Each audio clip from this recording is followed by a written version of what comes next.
بسم اللہ الرحمن الرحیم، اللہ کے نام سے جو رحمان اور رحیم ہے۔ وَلَقَدْ يَسَّرْنَا الْقُرْآنَ لِلذِّكْرِ فَهَلْ مِن مُّدَّكِرٍ۔ ہم نے اس قرآن کو نصیحت کے لیے آسان ذریعہ بنا دیا ہے، پھر کیا ہے کوئی نصیحت قبول کرنے والا؟ اعوذ باللہ من الشیطان الرجیم، بسم اللہ الرحمن الرحیم۔ وآیۃ لہم انا حملنا ذریتہم فی الفلک المشحون وخلقنا لہم من مثلہ ما یرکبون وَإِن نَّشَأْ نُغْرِقْهُمْ فَلَا صَرِيخَ لَهُمْ وَلَا هُمْ يُنقَذُونَ إِلَّا رَحْمَةً مِنَّا وَمَتَاعًا إِلَىٰ حِينٍ۔ یہ سورۃ یاسین کی آیت نمبر 41 ہے۔ پچھلی آیات میں اللہ تبارک و تعالی نے عالم کی وہ نشانیاں اور ان آیات کا تذکرہ فرمایا ہے جو آخرت پر دلیل ہے۔ وَآیَةٌ لَهُمُ الْأَرْضُ الْمَيْتَةُ، مردہ زمین کی نشانی۔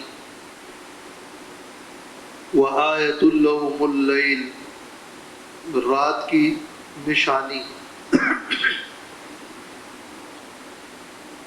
وَآیَةٌ لَهُمْ أَنَّا حَمَلْنَا ذُرِّيَّتَهُمْ،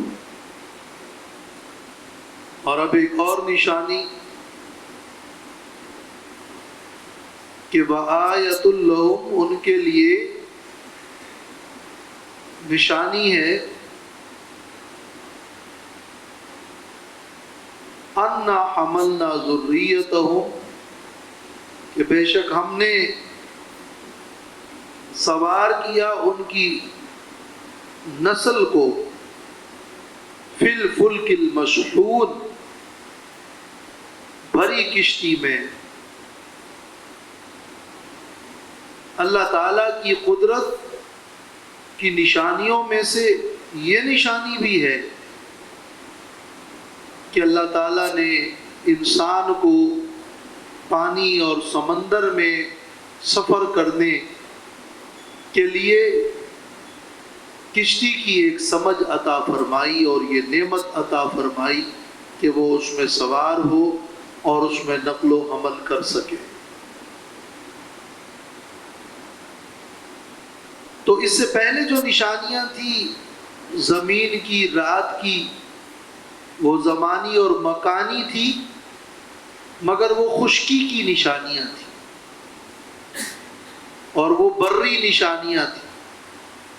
تو اب یہ تیسری نشانی بحر کی نعمت کی نشانی ہے کہ اللہ تعالیٰ نے سمندروں میں تمہارے چلنے کے لیے جو کشتیاں رکھی ہے اور اس میں بنی نو انسان کو سوار کیا ہے، یہ اللہ کی ایک نعمت ہے، یہ اللہ کی ایک قدرت ہے۔ اور خاص کر یہاں وآیۃ لہم انا حملنا ذریتہم فی الفلک المشحون، کشتی کا ذکر اس لیے بھی کہ اس سے پہلے کی آیت میں ہے کہ وَكُلٌّ فِي فَلَكٍ يَسْبَحُونَ، شمس و قمر اور اجرام سماوی فضا میں اور آسمانوں میں تیر رہے ہیں اور وہ اپنے مدار میں تیر رہے ہیں۔ تو ایک تیرنا تو اجرام سماوی کا ہے اور اب یہ تیرنا ہے کشتی کا۔ وَكُلٌّ فِي فَلَكٍ يَسْبَحُونَ، تو یہ فی الفلک المشحون، ایک فلک ہے اور ایک فلک ہے۔ فلک تو وہ دائرہ اور وہ مدار ہے جس میں اجرام سماویہ تیر رہے ہیں، اور یہ فلک المشحون اور بڑی کشتی ہے جو سمندر میں تیر رہی ہے، جو دریا میں تیر رہی ہے، وہ فی الفلک المشحون۔ یہاں ایک اور طرف بات یہ ہے کہ اللہ تعالیٰ نے جب زمین کی نشانی بیان کی تو فرمایا وَآیَةٌ لَهُمُ الْأَرْضُ، زمین ان کے لیے نشانی ہے۔ جب رات کی نشانی بیان کی تو فرمایا وَآیَةٌ لَهُمُ اللَّيْلُ، رات ان کے لیے نشانی ہے۔ اور جب کشتی کی نشانی کا ذکر کیا تو یوں نہیں فرمایا کہ وَآیَةٌ لَهُمُ الْفُلْکُ، بلکہ وَآیَةٌ لَهُمْ أَنَّا حَمَلْنَا ذُرِّيَّتَهُمْ فِي الْفُلْكِ الْمَشْحُونِ، اس لیے کہ زمین اس میں تعجب کی بات ہے، رات میں تعجب کی بات ہے، اور یہ نعمت ہے۔ فلک نہیں بلکہ فلک پر حمل تعجب کی بات ہے۔ تو وَآیَةٌ لَهُمْ سے فلک نہیں بلکہ اس فلک میں جو تمہیں سوار کیا یہ تمہارے لیے نشانی ہے۔ وَآیَةٌ لَهُمُ الْحَمْلُ أَنَّا حَمَلْنَا ذُرِّيَّتَهُمْ فِي الْفُلْكِ الْمَشْحُونِ۔ فلک المشحون، بھری کشتی میں سوار کرنا، اس سے مراد یا تو حضرت نوح علیہ السلام کی کشتی ہے اور یا پھر عام کشتیاں ہیں، اور اس کی بھی جی، یعنی الفلک سے یا تو خاص کشتی مراد ہے یا عام کشتی مراد ہے۔ اگر حضرت نوح علیہ السلام کی کشتی مراد ہے تو یہاں تو یوں فرمایا کہ ہم نے سوار کیا ذریتہم، ان کی اولاد کو یا ان کی نسل کو بڑی کشتی میں۔ تو کشتی میں تو اولاد سوار نہیں ہوئی، کشتی میں تو آباء و اجداد سوار ہوئے۔ اس لیے بعض علماء کہتے ہیں کہ ذریتہم یہ لفظ آباء اور اجداد کے معنی میں بھی آتا ہے، اور اس آیت میں ذریتہم سے آباء مراد ہے۔ ہم نے سوار کیا ان کے آباء کو بڑی کشتی میں، نوح علیہ السلام کی بڑی کشتی میں ان کے آباء کو سوار کیا۔ اور آج یہ جو زندہ ہیں، آج یہ جو آباد ہیں، ہم نے ان کے آباء و اجداد پر احسان کیا کہ ان کو بڑی کشتی پہ سوار کیا۔ لیکن یہ ذریتہم کا لفظ آباء کے معنی میں زیادہ واضح نہیں۔ ذریتہم ان کی اولاد کو اور ان کی نسل کو، مراد ذریتہم سے ہے تمام نوع انسانی کو، نوع انسانی مراد ہے۔ ان کی اولاد کو یعنی انسانوں کی اولاد کو اور ان کی نسل کو، چونکہ آباء کا سوار ہونا ان کی اولاد کا سوار ہونا ہے، آباء کا سوار ہونا اور نوع انسانی کا سوار ہونا ہے، اس لیے تعبیر اختیار کی اس کی ذریتہم سے مراد ہے ان کی اولاد اور ان کی نسل کو ہم نے سوار کیا ایک بڑی کشتی میں۔ وہ آباء جو سوار ہوئے وہ بھی در حقیقت انہی سے تو یہ نسلیں پیدا ہوئی ہیں، انہی کی تو یہ اولاد ہے۔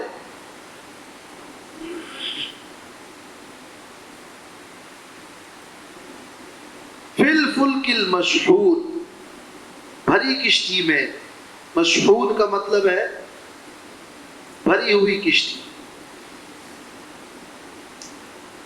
پیالہ جب بھر جائے تو اس کو کہتے ہیں وَكَأْسًا دِحَاقًا، بڑے پیالے۔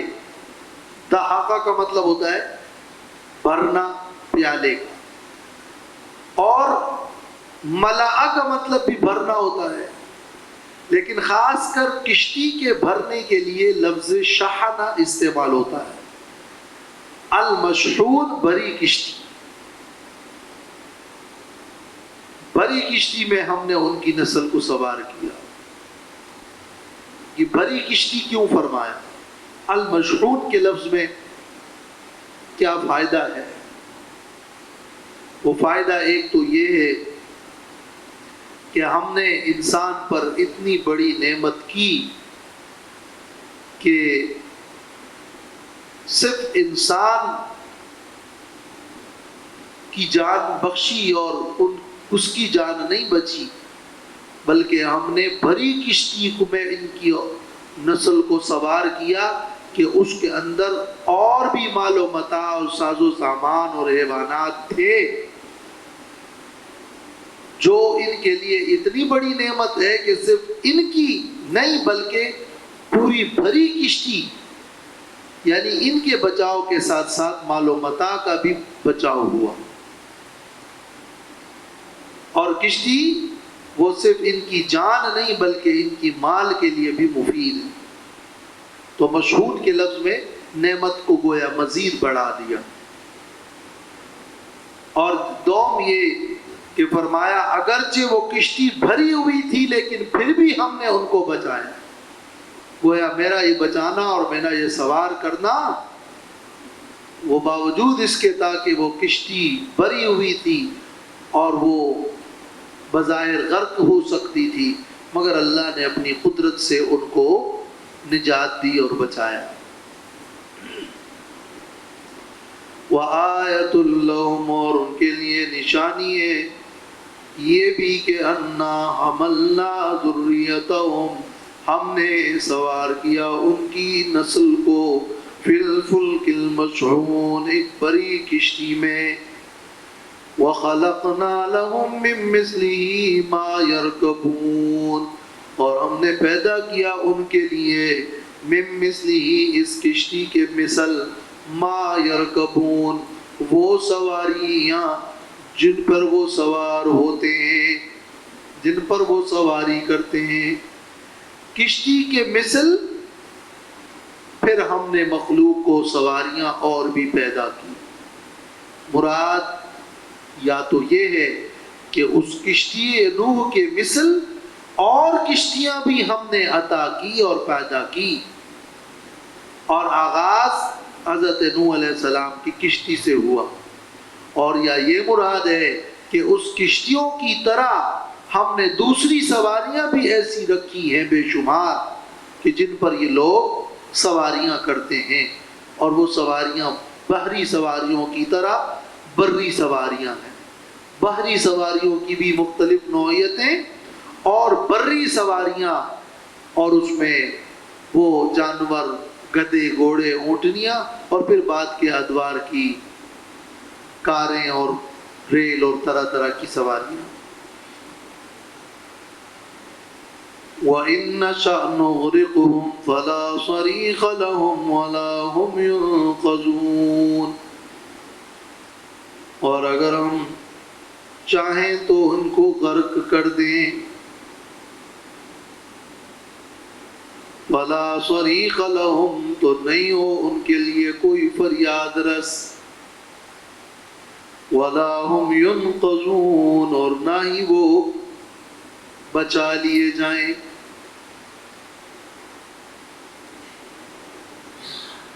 اس آیت میں فرمایا کہ کشتی تو میری ایک نعمت ضرور ہے تمہارے لیے، لیکن یہ نعمت عطا کرنے والی ذات اللہ کی ہے، اور یہ سب اللہ تعالی کی مشیت پر بنا ہے. تو اس آیت میں فرمایا اگر اللہ چاہے تو یہ کشتی ہوتے ہوئے غرق ہو جائے اور پھر کوئی ان کی فریاد نہ سنے، اور پھر ان کے لیے نجات کا کوئی راستہ نہ ہو. تو مطلب یہ ہوا کہ اگر تم کسی بھی حال میں ہو تو تمہیں اللہ ہی کو پکارنا ہے تمہارے شریک اللہ کے ساتھ وہ کچھ بھی نہیں کر سکتے، وہ نجات نہیں دے سکتے۔ اگر اللہ کی مشیت ہوگی تو باوجود کشتیوں کے تم غرق ہو جاؤ گے۔ تو ایک نتیجہ تو یہ شرک کی نفی کرنے کے لیے یہ فرمایا، اور دوم یہ فرمایا کہ اگرچہ یہ کشتی میری نعمت ہے، لیکن نعمت کے ساتھ ساتھ تمہیں اللہ کے عذاب سے بھی ڈرنا چاہیے۔ اللہ چاہے گا تو یہی نعمتیں تمہارے لیے غرق ہونے کا اور عذاب کا ذریعہ اور سبب بن جائے۔ تو نعمتوں پر ایسا ناز کر لینا، ایسا اعتماد کر لینا کہ جس میں بندہ اللہ کو بھول جائے، یہ نہیں ہونا چاہیے۔ یہی نعمتیں الٹ کر عذاب بھی بن سکتی ہیں۔ وَإِن نَشَأْ نُغْرِقْهُ، ہم چاہیں تو غرق کر دیں۔ تو نعمت تو ہے لیکن عذاب کا ڈر بھی ہونا چاہیے۔ اور فرمایا کہ یہ سب ظاہری اسباب ہے، اصل تو اللہ کی مشیت ہے۔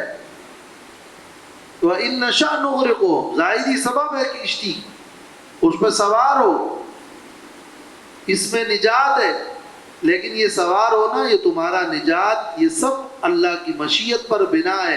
اللہ کی مشیت نہیں ہوگی تو سارے اسباب ظاہریہ تمہارے فیل ہو جائیں گے اور تم غرق ہو جاؤ گے۔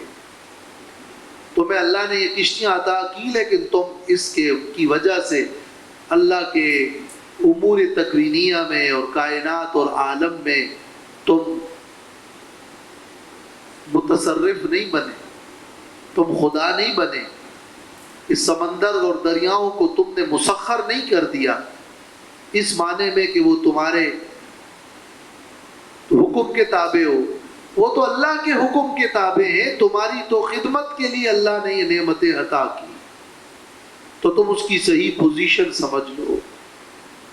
اللہ چاہے گا تو باوجود ساری اس بڑی نعمت کے تم غرق بھی ہو جاؤ اور تمہیں کوئی نجات نہ مل سکے۔ تو نعمتوں کے بیان کے سلسلے میں جب کشتی پر سوار ہونے کی نعمت کا ذکر ہوا تو ساتھ میں عذاب سے ڈرایا بھی گیا، اور اللہ کی مشیت پر دھیان دینے کا بھی فرمایا، اور اسباب کو اسباب ظاہری تک رکھ کر مسبب الاسباب کو مت بھولنا، یہ اس آیت کی تعلیم ہے۔ إِلَّا رَحْمَةً مِنَّا وَمَتَاعًا إِلَىٰ حِينٍ، مگر ہماری رحمت کی وجہ سے اور فائدہ ایک وقت مقررہ تک۔ کوئی صریخ اور فریاد رس نہیں ہے۔ صراخہ کا مطلب کیا ہوتا ہے؟ چیخنا۔ کوئی آواز لگاتا ہے اور فریاد کرتا ہے اور چیختا ہے، اس کی مدد کے لیے کوئی آتا ہے، وہ اس کے لیے مغیث اور مددگار اور غوث ہے۔ تو جب اللہ چاہے گا تمہاری کشتی کو ڈبانا تو پھر کوئی غوث نہیں۔ فلا صریخ لہ، فلا صریخ لہ، فلا مغیث لہ، کوئی مددگار نہیں اللہ کے حکم کے آگے۔ ہاں، الا رحمتا منا ومتاعا الی حین، مگر میری رحمت، میری طرف سے رحمت اور فائدہ ایک وقت مقررہ تک۔ اگر یہ میری رحمت ہوگی تو تمہیں نجات مل سکتی ہے، ورنہ تو محض کشتیاں تمہیں نہیں بچا سکتی۔ تمہاری نجات ہوگی تو میری رحمت سے ہوگی۔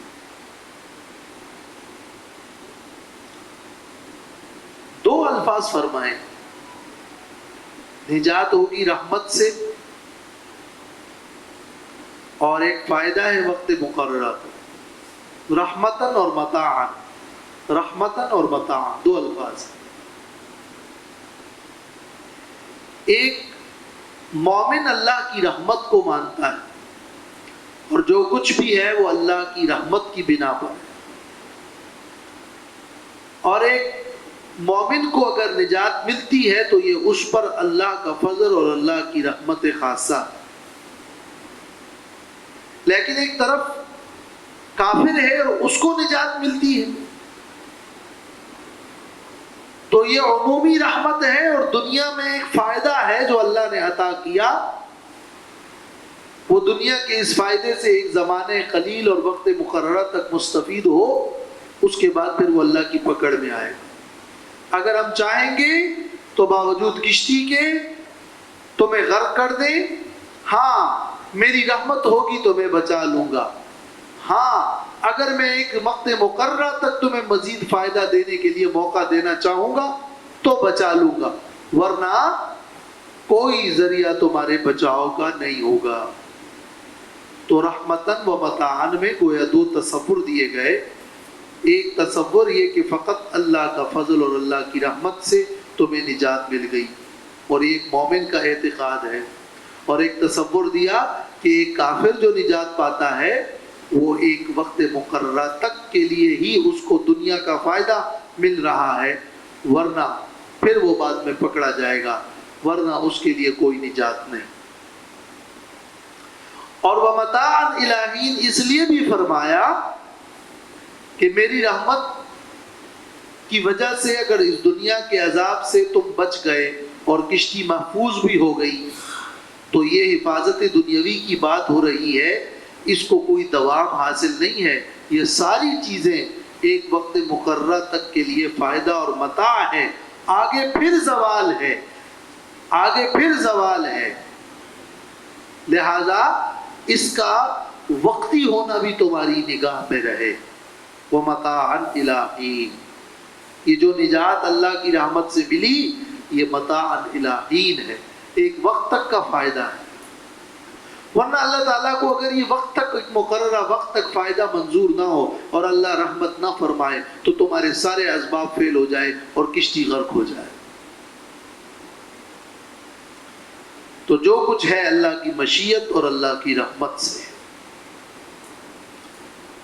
وَإِذَا قِيلَ لَهُمُ اتَّقُوا مَا بَيْنَ أَيْدِيكُمْ وَمَا خَلْفَكُمْ لَعَلَّكُمْ تُرْحَمُونَ وَمَا تَأْتِيهِمْ مِنْ آيَةٍ مِّنْ آيَاتِ رَبِّهِمْ إِلَّا كَانُوا عَنْهَا مُعْرِضِينَ. اس آیت میں اللہ تعالیٰ نے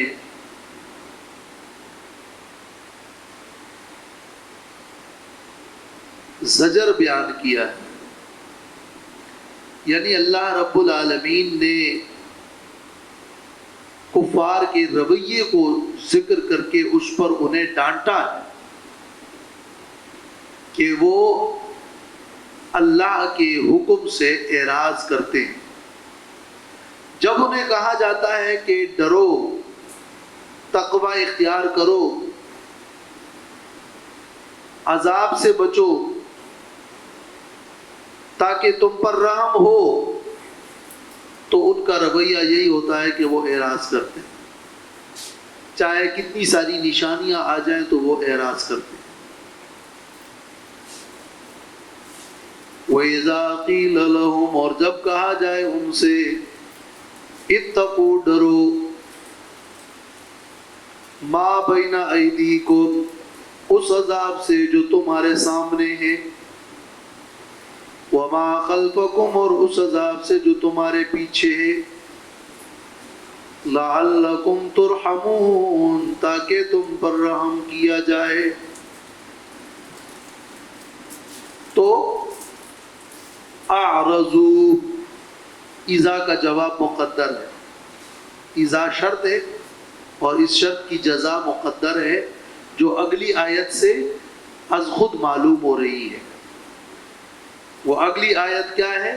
وَمَا تَأْتِيهِم مِّنْ آیَةٍ مِّنْ آیَاتِ رَبِّهِمْ اور نہیں آتی ان کے پاس کوئی بھی نشانی ان کے رب کی نشانیوں میں سے، إِلَّا كَانُوا عَنْهَا مُعْرِضِينَ مگر یہ لوگ اس سے اعراض کرنے والے ہوتے ہیں.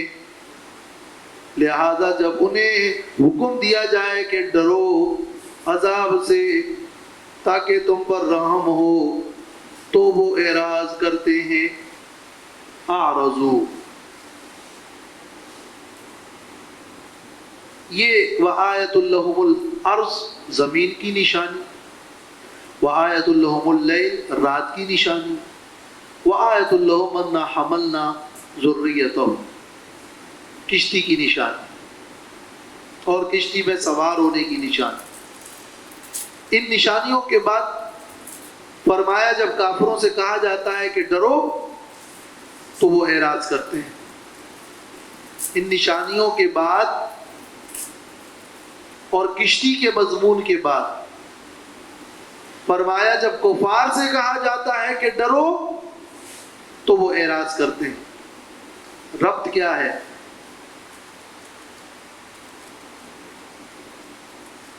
کہ جب فرمایا یہ بھی نشانی ہے، یہ بھی نشانی ہے، یہ بھی نشانی ہے، اور ان تمام نشانیوں کا تذکرہ فرمایا، تو اب فرمایا کہ پھر بھی باوجود اس کے اگر ان نشانیوں کو نہ مانا تو اب اللہ کا عذاب ہوگا، اللہ کے عذاب سے ڈرو. باوجود ان نشانیوں کے نہ مانا تو عذاب ہوگا، اللہ کے عذاب سے بچو. اللہ کے عذاب سے بچنے کی اب یہ خبر دی جا رہی ہے نشانیوں کے بعد. یعنی اس کا مطلب یہ ہوا نا کہ آپ جب کسی کو دعوت دیتے ہیں تو سمجھانے کے لیے ایک انداز یہ ہے کہ ان کو عقلی طور پر دلائل کی روشنی میں سمجھائیں، سامنے نشانیاں پیش کرے، وآیتن وآیتن وآیتن. جب وہ راستہ اس سے وہ نہ سمجھے جو کہ ایک علمی راستہ ہے، سمجھانے کا راستہ ہے، تو پھر آپ کہتے ہیں اور عوامی لہجے میں، دو ٹوک لہجے میں پھر ان سے کہتے ہیں کہ اپنی خیر بناؤ، بچو ورنہ ایک عذاب آنے والا ہے. میں نے اپنے دلائل تو سارے سامنے رکھ دیے، عالمانہ انداز میں تو تم سے بات ہو گئی، اب میں عوامی انداز میں عام خطاب کر کے بس یہ کہتا ہوں کہ اللہ کے عذاب سے بچو. یہ آیتن آیتن کے بعد وَإِذَا قِيلَ لَهُمْ اتقوا اس لیے فرمایا.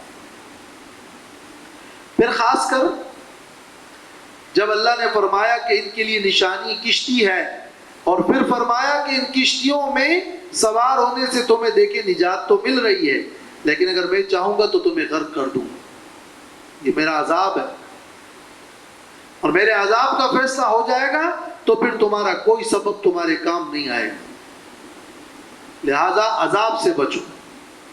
اب دیکھیں کشتی والے حکم کے بعد فرمایا لہذا اس عذاب سے بچو.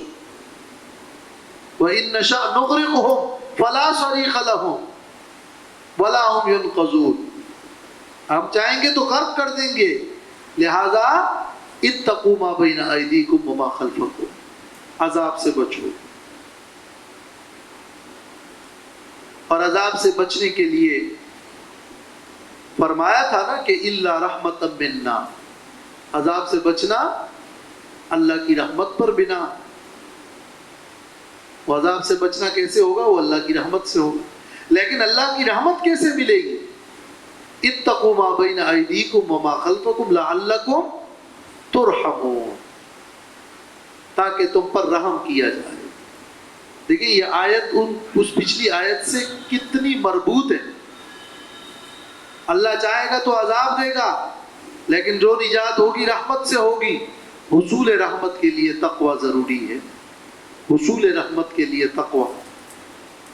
تو آیت کا مضمون یہ ہے کہ اللہ کے حکم کو، اللہ کی مشیت کو، اللہ کی شان کو بہت بڑا سمجھو اور اللہ کے عذاب سے بچو اور تقوی اختیار کرو. یہ اللہ تعالیٰ کی نزول رحمت کا ذریعہ اور سبب ہے. تقوی اللہ کی رحمت کا سبب ہے. آیت کا مضمون یہ.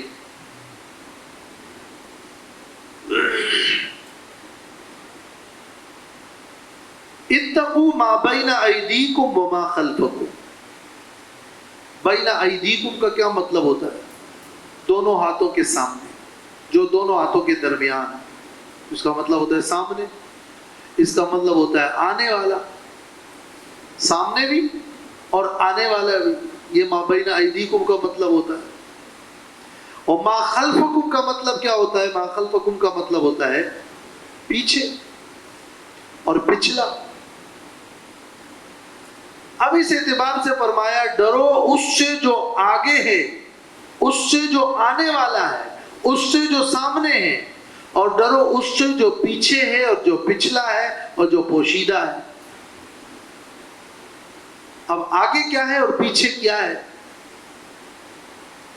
اس کے مصداقات جیسے مفسرین نے بیان کیے ہیں وہ سبھی ہو سکتے ہیں.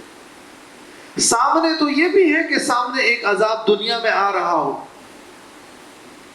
تو ڈرو سامنے سے. یہ جو تمہارے سامنے اب دنیا میں عذاب آنے والا ہے، اس عذاب سے بچو، یہ بھی مراد ہو سکتا ہے. اور ما بین ایدیکم کا مطلب یہ بھی ہے کہ جو آنے والا عذاب ہے آخرت کا، اس سے بچو. یعنی ما بین ایدیکم سے دنیا کا عذاب بھی مراد ہو سکتا ہے اور آخرت کا عذاب بھی مراد ہو سکتا ہے. اور وما خلفکم، اس عذاب سے بچو جو تمہارے پیچھے ہے. اسی دنیا میں تم سے پچھلی اقوام پر پیچھے کئی واقعات گزرے ہیں کہ اقوام مکذبہ پر عذاب آئے، عاد و سمود اور وغیرہ.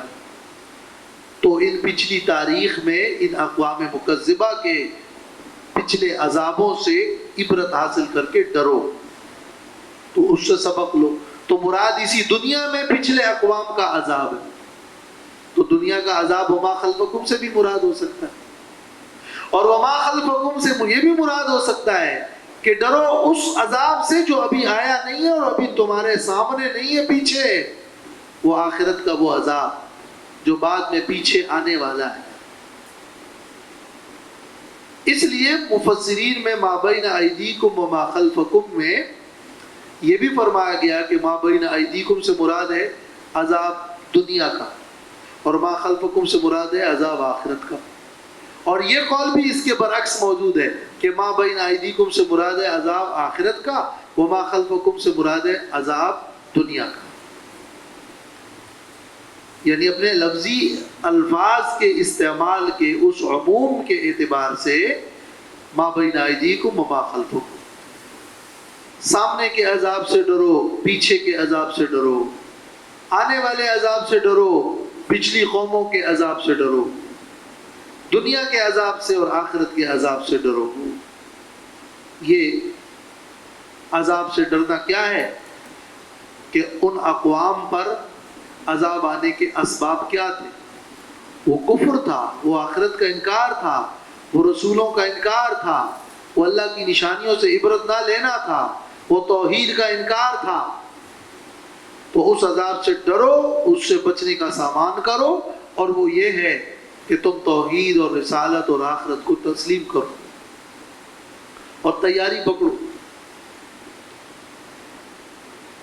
امام مجاہد رحمہ اللہ نے اس آیت کا یہ معنی بھی فرمایا ہے کہ ما بین ایدیکم وما خلفکم، ان گناہوں سے بھی بچو جو تم نے پیچھے کیے اور ان سے بھی جو کرتے ہو اور کرو گے. پچھلی گناہوں سے بھی بچو اور اگلے گناہوں سے بھی بچو. پچھلے گناہوں سے بھی توبہ کرو اور اگلے گناہوں پر پشیمان ہو کر اگلے گناہوں سے اجتناب کرو. تو ما بین ایدیکم وما خلفکم میں عذاب کے ساتھ ساتھ گناہوں کا بھی معنی کیا گیا. ان مختلف قسم کے مفاہیم میں کوئی تضاد اور ٹکراؤ نہیں ہے، یہ اختلاف تنوع. لعلکم ترحمون، تاکہ تم پر رحم کیا جائے. اگر تم چاہتے ہو کہ اللہ کی رحمت تمہاری طرف متوجہ ہو تو تم گناہوں سے بچو، تم تقوی اختیار کرو، تم عذاب سے بچو، یعنی عذاب کے اسباب سے بچو. اور عذاب کے اسباب تو گناہ ہی ہے، بد اخلاقیاں ہیں، بد اعتقادی ہے۔ وَمَا تَأْتِيهِم مِّنْ آيَةٍ مِّنْ آيَاتِ رَبِّهِمْ إِلَّا كَانُوا عَنْهَا مُعْرِضِينَ، نہیں آتی ان کے پاس کوئی نشانی رب کی نشانیوں میں سے مگر وہ اس سے اعراض کرنے والے تھے۔ اس آیت میں من آیت من آیات ربہم کا لفظ بھی ہے، تو اس آیت میں فرمایا کہ ڈرو اس عذاب سے تاکہ تم پر رحم ہو۔ جب یہ ان سے کہا جاتا ہے تو وہ اعراض کرتے ہیں۔ اس آیت میں بھی ہے کہ وہ اعراض کرتے ہیں، تو دونوں کے مفہوم اور مضمون میں کیا فرق ہے؟ وہ فرق یہ ہے کہ یہ اعراض صرف نصیحت سے نہیں ہے، یہ اعراض ہر طرح کی نشانیوں سے، یہ اعراض صرف اتقو کی نصیحت سے نہیں ہے، بلکہ جب کوئی ان کے پاس نشانیاں آئی اور پیغمبروں نے معجزات پیش کیے تو بھی اس سے اعراض کرنے والے، تو یہ ایک طرح اس مضمون کو اور آگے بڑھایا کہ یہ صرف اتقو کی نصیحت نہیں ہے، یہ آیات ہیں، مگر ان کا مزاج یوں بن گیا کہ اس سے اعراض کرتے ہیں۔ وَإِذَا قِيلَ لَهُمْ أَنفِقُوا مِمَّا رَزَقَكُمُ اللَّهُ قَالَ الَّذِينَ كَفَرُوا لِلَّذِينَ آمَنُوا أَنُطْعِمُ مَن لَّوْ يَشَاءُ اللَّهُ أَطْعَمَهُ إِنْ أَنْتُمْ إِلَّا فِي ضَلَالٍ مُّبِينٍ۔ اور جب ان سے کہا جاتا ہے انفقو خرچ کرو، مما اس مال میں سے رزقکم اللہ جو اللہ نے تمہیں عطا فرمایا، قال الذین کفروا تو کہتے ہیں کافر لوگ، للذین آمنوا ایمان والوں سے، اور ایمان والوں کے بارے میں أَنُطْعِمُ مَن لَّوْ يَشَاءُ اللَّهُ أَطْعَمَهُ کیا ہم کھلائیں ان کو کہ جن کو اگر اللہ چاہتا تو کھلاتا ان کو،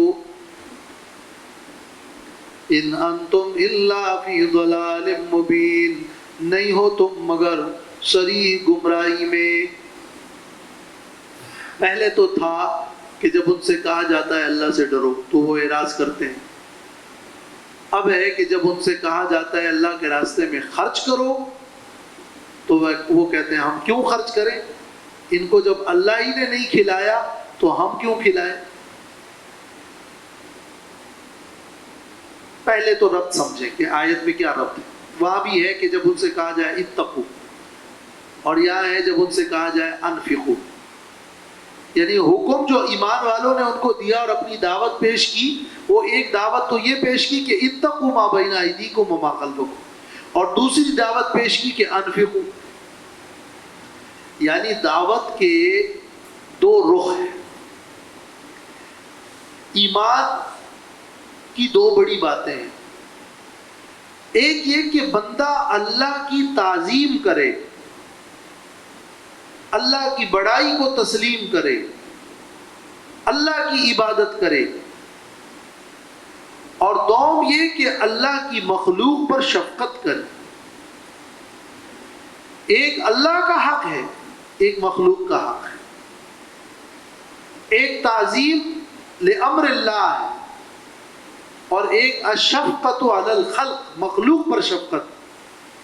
جب ان سے کہا جاتا ہے کہ اللہ سے ڈرو، اللہ کی تعظیم کرو، اللہ کا حق ادا کرو، تو بھی وہ اعراض کرتے ہیں، اور جب ان سے کہا جاتا ہے کہ اللہ کے راستے میں خرچ کرو، اللہ کی مخلوق پر شفقت کرو، کمزوروں کو اور مسکینوں کو کھلاؤ، تو اس کو بھی رد کرتے ہیں اور کہتے ہیں ان کو تو اللہ نے نہیں کھلایا، ہم کیوں کھلائیں۔ تو یہ دو مضمون جو ہے، یہ دو اتقو اور انفقو، اتقو اور انفقو دونوں میں یہ مناسبت ہے، ایک حقوق اللہ، ایک حقوق العباد، ایک تعظیم لامر اللہ، ایک شفقت علی الخلق، یا ایک عبادت اور ایک خلافت، ایک اللہ کی نسبت سے، ایک مخلوق کی نسبت سے.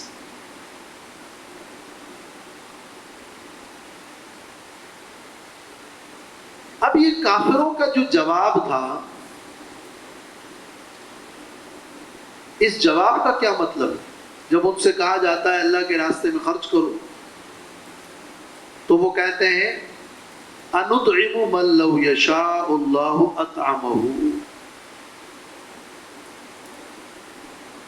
ایک قول یہ ہے، یہ بات کفار استہزاء کے طور پر کہتے تھے.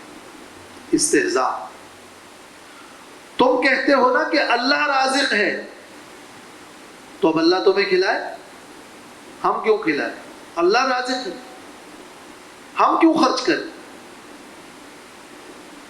یہ کہنا ان کا مذاق اڑانے کے لیے تھا، ایمان والوں کا مذاق اڑانا، کہ وہ جب توحید کی بات کرتے تھے کہ ان اللہ هو الرزاق ذو القوۃ المتین، تو اس اللہ کی توحید کے اس حکم کا مذاق اڑانے کے لیے وہ کہتے تھے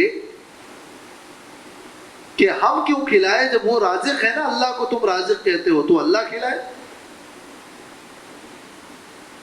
حالانکہ وہ بھی سمجھتے تھے کہ سب چیزیں پیدا کرنے والا اللہ ہے، رازق تو وہ اللہ کو مانتے تھے، لیکن ایمان والوں کا مذاق اڑانے کے لیے ایسا کہتے تھے، یہ بطور استہزاء. دوم یہ کہ یہ جملہ ان کا کہ اَنُطْعِمُ مَن لَوْ يَشَاءُ اللَّهُ أَطْعَمَهُ، یہ بطور موافقت کے تھا.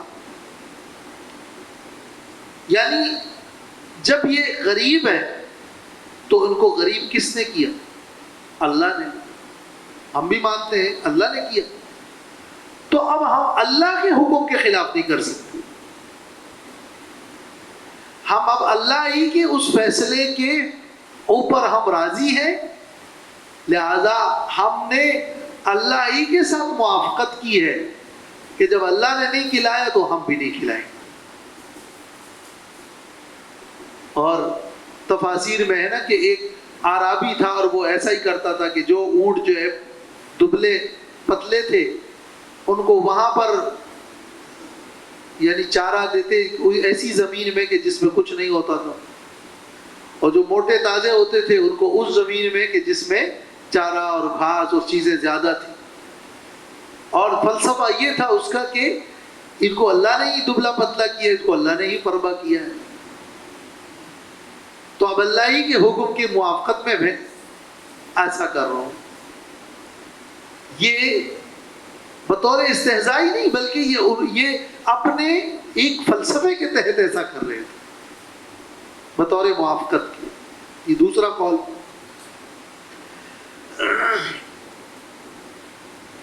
امام قرطبی رحمۃ اللہ علیہ نے ایک اور قول بھی نقل کیا، وہ یہ کہ ان کافروں کا یہ قول کیا غلط تھا؟ امام قرطبی کہتے ہیں غلط تو نہیں تھا، صحیح ہی تو کہہ رہے تھے.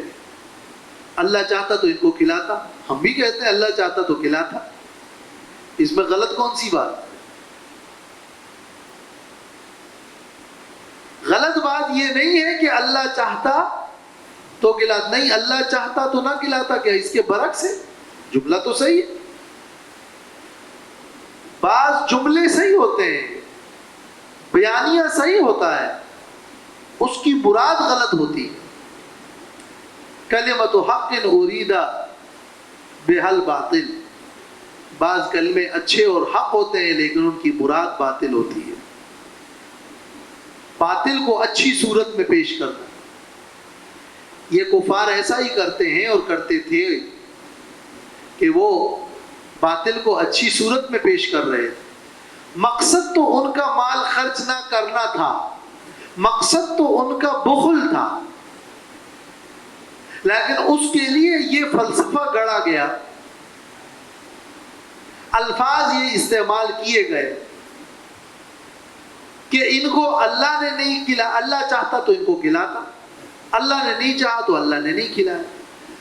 اب یہ جو جملہ ہے، اس جملے کو تو آپ چیلنج نہیں کر سکتے، لیکن اس جملے سے ان کی مراد اپنے بخل اور انفاق سے رکنا تھا. تو رد اس جملے پہ نہیں ہو رہا، رد ان کے بخل پہ ہو رہا ہے.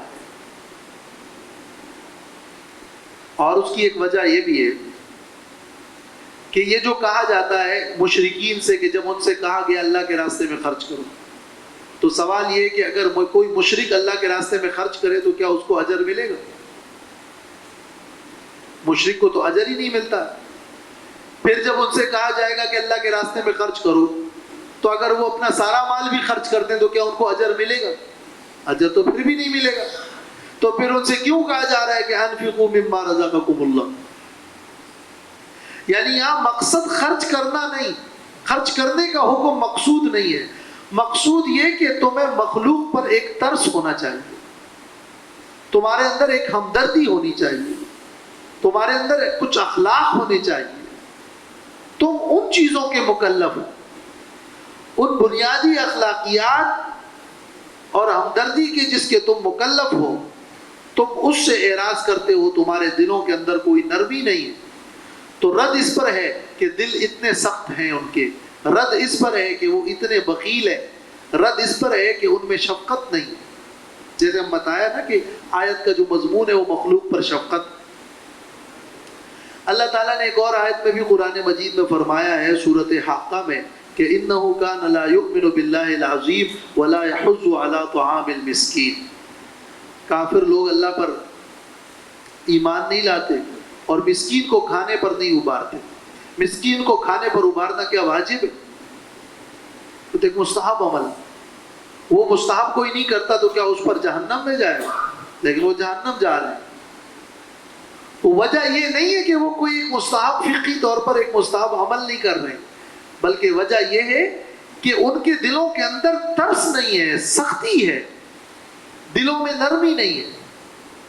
تو جس طرح الفاظ کا ہیر پھیر کر کے انہوں نے بخل کا مقصد لیا ہے، اسی طرح ایمان والے بھی ان کو انفاق فی سبیل اللہ کہہ کر ان کے دلوں کو نرم کرنے اور مخلوق پر شفقت کرنے کی تعلیم دے رہے ہیں.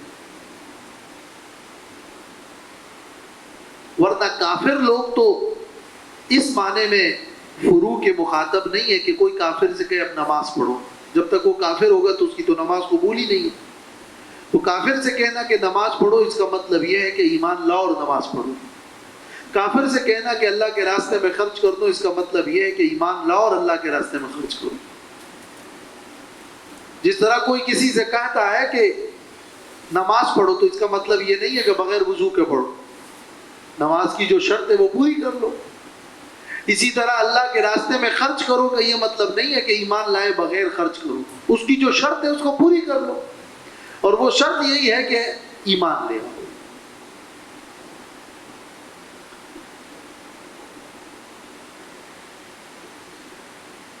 قال الذین کفروا للذین آمنوا. دیکھیں اب یہ حکم تو ان کو دیا جا رہا ہے انفقوا، اللہ کے راستے میں خرچ کرو. کافر جواب میں یہ الفاظ استعمال نہیں کرتے کیا ہم ان پر خرچ کریں، بلکہ وہ کہتے کیا ہم ان کو کھلائیں. خرچ کرے کا لفظ کی بجائے کھلانے کا لفظ، اس لیے کہ سب سے عام خرچہ جو نہایت ہی کم سے کم اخلاق کا حصہ ہے وہ یہ ہے کہ کم از کم کسی کو کھلایا ہے. مگر یہ کافر جواب میں صرف خرچے کا انکار ہی نہیں کر رہے، کھلانے کا انکار کر رہے. گویا کہ یہ اور مبالغہ ہے اور گئے گزرے.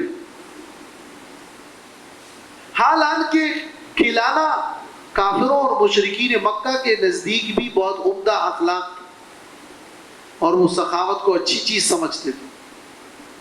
اس لیے یہاں للذین آمنو کا لفظ ہے، للذین آمنو. یعنی یہ کافر خرچ کھلانا جو ہے اس کو برا نہیں کہتے تھے، اطعام کو برا نہیں کہتے، اس کو تو سخاوت سمجھتے تھے. لیکن مومنوں کے بارے میں خاص کر للذین آمنو کا لفظ بڑھا کر یہ ان کے بارے میں ان پر رد کرنے کی غرض سے کافر یہ جواب دیتے تھے کہ جب اللہ نے نہیں کھلایا تو ہم کیوں کھلائیں. ورنہ وہ خود اطعام کو اور کھلانے کو ایک عمدہ صفت سمجھتے تھے. تو یہ انداز بیان بڑا بلیغ ہے. ان انتم الا فی ضلال مبین، نہیں ہو تم مگر صریح گمراہی میں۔ یہ یا تو کافروں کا قول ہے جو ایمان والوں سے کہتے تھے کہ تم تو صریح گمراہی میں ہو، تمہاری اپنی بات میں تضاد ہے، ایک طرف تم کہتے ہو اللہ رازق ہے اور دوسری طرف کہتے ہو کہ خرچ کرو، تو تم گمراہی میں ہو، تمہاری بات غلط ہے، تمہاری بات میں تضاد ہے۔ ایک طرف تم کہتے ہو سب کچھ اللہ کی مشیت سے ہوتا ہے اور دوسری طرف تم مانتے ہی نہیں کہ اللہ نے ان کو غریب بنایا ہے۔ تو اصل جواب تو واضح تھا، وہ یہ کہ اس دنیا کو اللہ نے دارالامتحان بنایا ہے۔ اللہ نے جس کو کھلایا ہے تو اس لیے نہیں کھلایا ہے کہ وہ کھلا کر متکبر ہو جائے، جس کو نہیں کھلایا تو اس لیے نہیں کہ وہ اللہ کو ناپسند ہے۔ اس کھلانے اور نہ کھلانے کو اللہ نے اپنی پسند و ناپسند کا معیار تو نہیں بنایا۔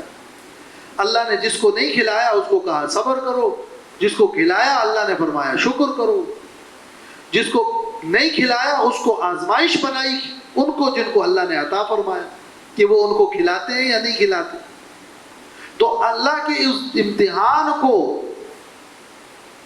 اور اس ابتلا کو اپنے لیے ذریعہ نجات بنانے کی بجائے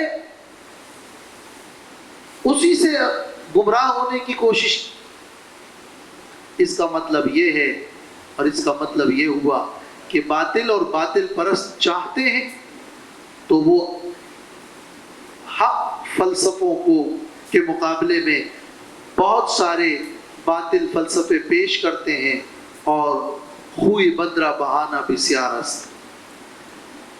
لہذا کسی معاملے میں ایک بات حق ہوگی، لیکن باطل کا ہمیشہ سے یہ طریقہ رہا ہے کہ اس حق بات کو باطل طریقے سے پیش کریں اور اس کے اوپر اپنی طرف سے باطل فلسفوں کو گڑ لیں، تو بجائے اس کے کہ اس صریح احکام شریعت کو فالو کریں، وہ اپنے ان باطل فلسفوں کو فالو کرتے ہیں اور اس کو مزین کر کے پیش کرتے ہیں، جیسے کہ یہاں کفار کا یہ کردار رہا۔